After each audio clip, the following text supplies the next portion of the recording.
Heart failure is a leading cause of death in the United States, claiming approximately 380,000 lives annually. Heart failure used to be serious and life-limiting. A diagnosis of heart failure typically meant a life expectancy of 3 to 4 years. However, significant advances in the treatment of heart failure have changed that outlook.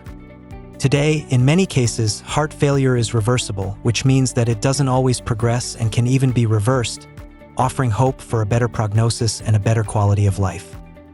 The approach and goals for treating heart failure have evolved significantly over time. In the past, the focus was on relieving the symptoms of heart failure. However, modern treatment strategies now aim to slow the progression of heart failure and, in some cases, even reverse its effects. By targeting the underlying causes and mechanisms of heart failure, an ever-expanding range of medications and surgical treatments has transformed the diagnosis from a death sentence to a chronic condition that doesn't necessarily progress. This shift has led to remarkable improvements in patients' quality of life and extended life expectancy. In this video, we will explore how heart failure can be reversed and the primary treatments available.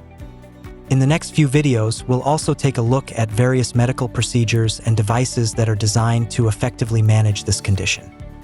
Before we begin, remember to hit the subscribe button and give us a thumbs up if you're ready to explore with us.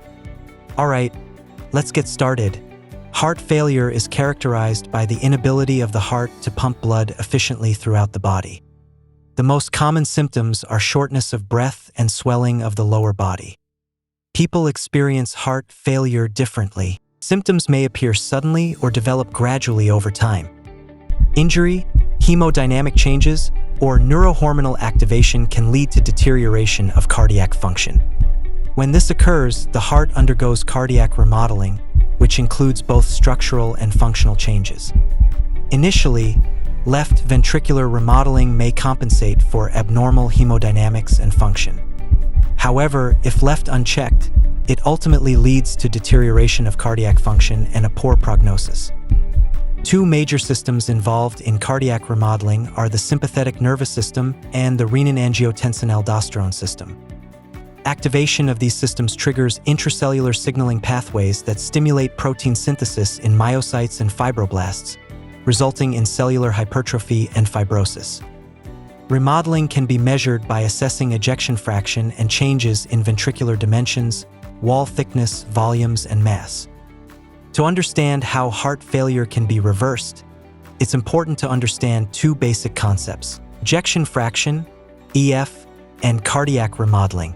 Ejection fraction is a measure of how effectively your heart pumps blood.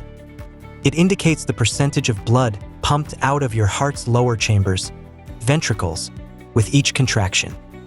Ejection fraction, EF, is calculated by dividing stroke volume, SV, the amount of blood pumped out of the ventricle with each contraction, by end diastolic volume, EDV, which is the total amount of blood in the ventricle before the contraction.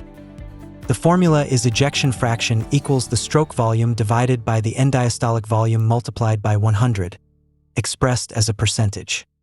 In a healthy heart, ejection fraction ranges from 50% to 70%.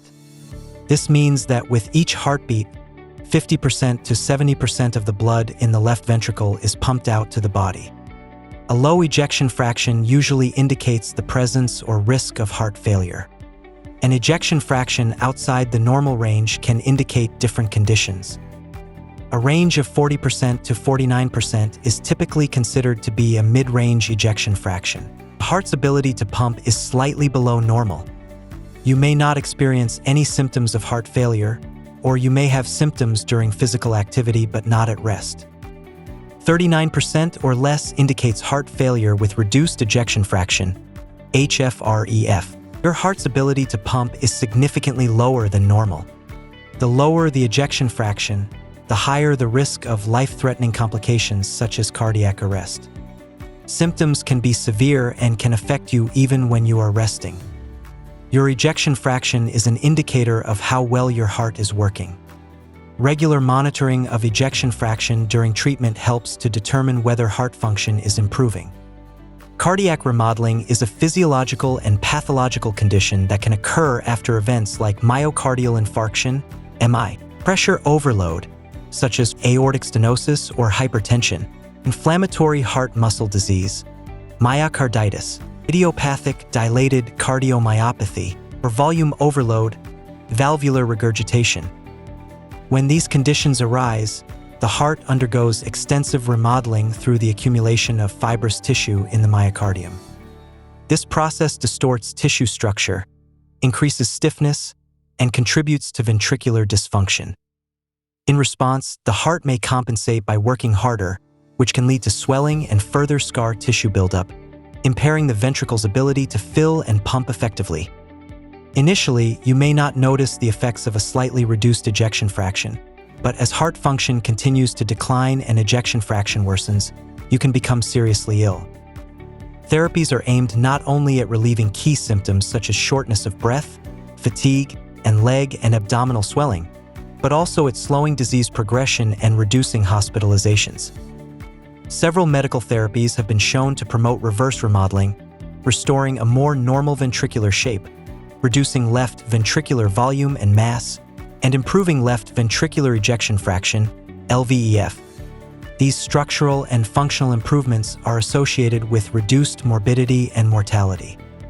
The treatment of heart failure patients with reduced ejection fraction involves a combination of established medications and newly developed pharmacological therapies.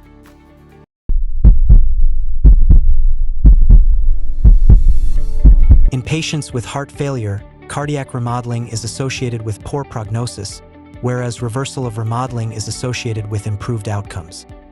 Therefore, medicines that can help prevent the development of cardiac remodeling is critical to slow or even reverse the progression of the disease. In this video, we are going to look at several medications and how they can reverse heart failure. Before we begin, remember to hit the subscribe button and give us a thumbs up if you're ready to explore with us. Alright, let's get started. Number 1. Beta blockers. Beta blockers have been shown to inhibit adverse remodeling by reducing catecholamine release and attenuating the neurohormonal cascade that leads to remodeling. Here's how it works. One of the earliest responses to a decline in cardiac output in chronic heart failure is sympathetic activation, which raises catecholamine levels. Elevated catecholamines have numerous adverse effects that lead to cardiac remodeling. Other effects of sympathetic activation include an increased heart rate, enhanced force of contraction, and a faster rate of conduction. Beta blockers increase heart rate variability by rebalancing the sympathovagal axis. The adverse effects of elevated catecholamines can also be counteracted by beta blockers. Research shows that beta blockers increase left ventricular ejection fraction, decrease end-systolic volume, and improve ventricular filling time, thereby reducing remodeling in chronic heart failure, CHF. In patients with chronic heart failure, increased heart rate due to sympathetic activation is associated with poor prognosis. Major trials of beta blockers in chronic heart failure showed a consistent 35% reduction in mortality associated with a 10 to 15 BPM reduction in heart rate. In addition, beta blockers are believed to have direct antiarrhythmic effects that protect against sudden cardiac death. Number 2. Angiotensin-converting enzyme inhibitors, ACEIs, and angiotensin receptor blockers, ARBs. Angiotensin-converting enzyme inhibitors are medications that reduce blood pressure by relaxing veins and arteries. Studies found that angiotensin-converting enzyme inhibitors also play a role in prevent cardiac remodeling. How angiotensin-converting enzyme inhibitors work in our bodies is fairly simple. At the cellular level, angiotensin II promotes fibrosis and collagen deposition, leading to cardiac myocyte hypertrophy and interstitial fibrotic changes in cardiac fibroblasts. These changes are associated with left ventricular hypertrophy, a stiff ventricle, and progressive left ventricular dysfunction, ultimately resulting in cardiac remodeling and congestive heart failure. Angiotensin-converting enzyme inhibitors reduce the production of angiotensin II by blocking the angiotensin-converting enzyme, which converts angiotensin I into angiotensin II. By reducing the concentration of angiotensin II in the blood and in local tissues, angiotensin-converting enzyme inhibitors inhibit myocyte hypertrophy, prevent the fibrosis and collagen deposition, and enhance the contractile function of myocytes. Additionally, angiotensin-converting enzyme inhibitors are known to increase the accumulation of bradykinin in tissues. This increased bradykinin activation may help to attenuate structural remodeling in the infarcted heart. Angiotensin receptor blockers, ARBs, represent another medication with comparable effects in the treatment of heart failure. Angiotensin I receptors, AT1RS, present in various tissues including the heart, serve as the action sites for angiotensin II. These receptors activate intracellular signaling pathways that lead to hypertension, endothelial dysfunction, and cardiac remodeling. Angiotensin receptor blockers mitigate these effects by competitively displacing angiotensin II from the AT1 receptors, thereby reducing cardiac remodeling. Furthermore, angiotensin receptor blockers antagonize angiotensin II-induced vasoconstriction, aldosterone release, and catecholamine release. This leads to a reduction in blood pressure, which plays an important role in preventing the hemodynamic stress that is responsible for the development of cardiac remodeling. Number 3. Mineralocorticoid receptor antagonists. Mineralocorticoid receptor antagonists, MRAs, also known as aldosterone receptor antagonists, are a class of drugs that block the effects of aldosterone, inhibiting sodium reabsorption and promoting water loss. This can lead to lower blood pressure and fluid accumulation around the heart. Aldosterone, the primary mineralocorticoid hormone in the body, is produced in the adrenal cortex of the adrenal glands. It enhances sodium reabsorption by the kidneys, salivary glands, sweat glands, and colon while promoting the excretion of hydrogen and potassium ions. Aldosterone activates mineralocorticoid receptors, MRs, in the heart and blood vessels, functioning as a lock and key. Many of the beneficial effects of mineralocorticoid receptor antagonists in heart disease are independent of changes in blood pressure.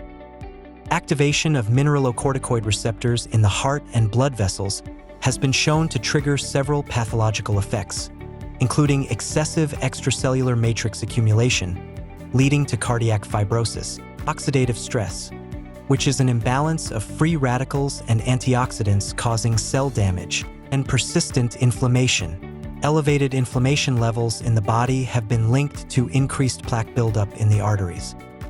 The antifibrotic, antioxidative, and anti-inflammatory effects of mineralocorticoid receptor antagonists are beneficial in combating cardiac remodeling, hypertrophy, and dysfunction in various disease conditions.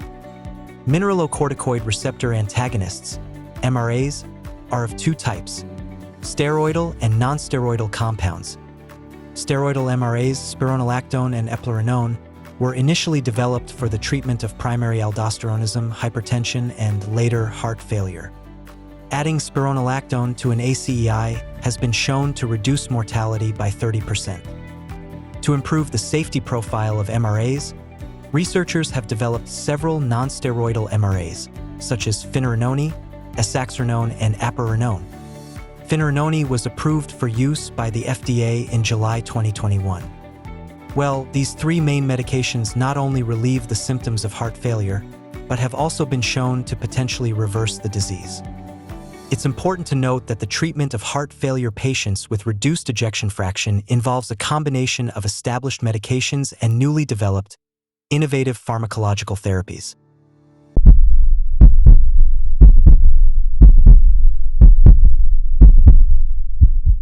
The management of patients with heart failure and reduced ejection fraction consists of a combination of well-established medications and recently developed novel pharmacological therapies.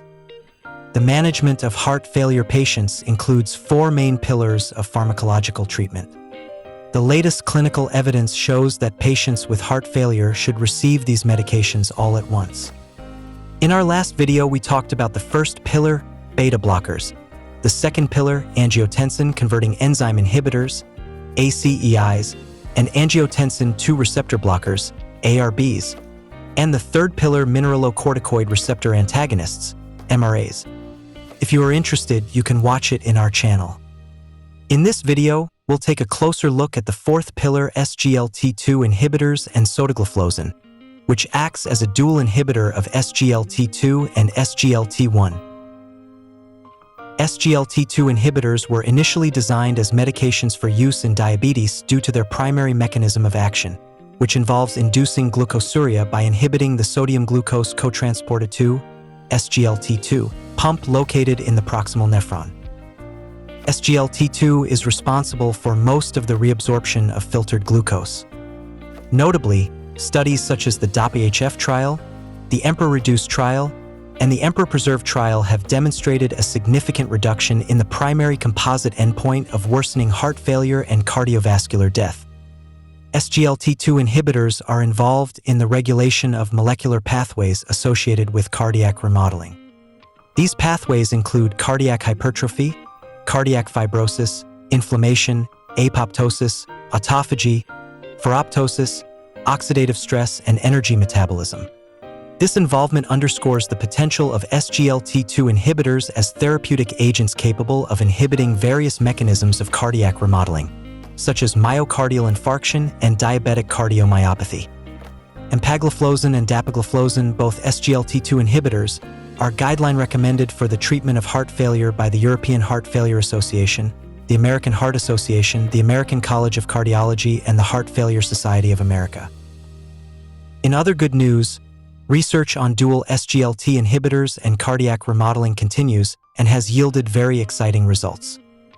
Sotagliflozin, a novel inhibitor of both sodium-glucose cotransporter SGLT1 and SGLT2, received approval from the FDA on May 26, 2023. It is approved to reduce the risk of cardiovascular death, hospitalization for heart failure, and urgent heart failure visits in patients with heart failure. It is also approved to prevent these events in patients with type 2 diabetes, chronic kidney disease, CKD, and other risk factors for cardiovascular disease. Researchers anticipate a distinct role for sotagliflozin, particularly because of additional aspects of the drug's performance in trials that appear to give it an advantage over dapagliflozin and empagliflozin.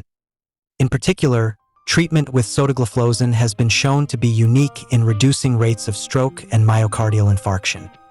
In addition, there is evidence that sotagliflozin can lower HbA1c levels in patients with type 2 diabetes and an estimated glomerular filtration rate below 30 milliliters per minute per 1.73 square meters, likely due to its inhibition of SGLT1 in the gut, which reduces intestinal glucose absorption.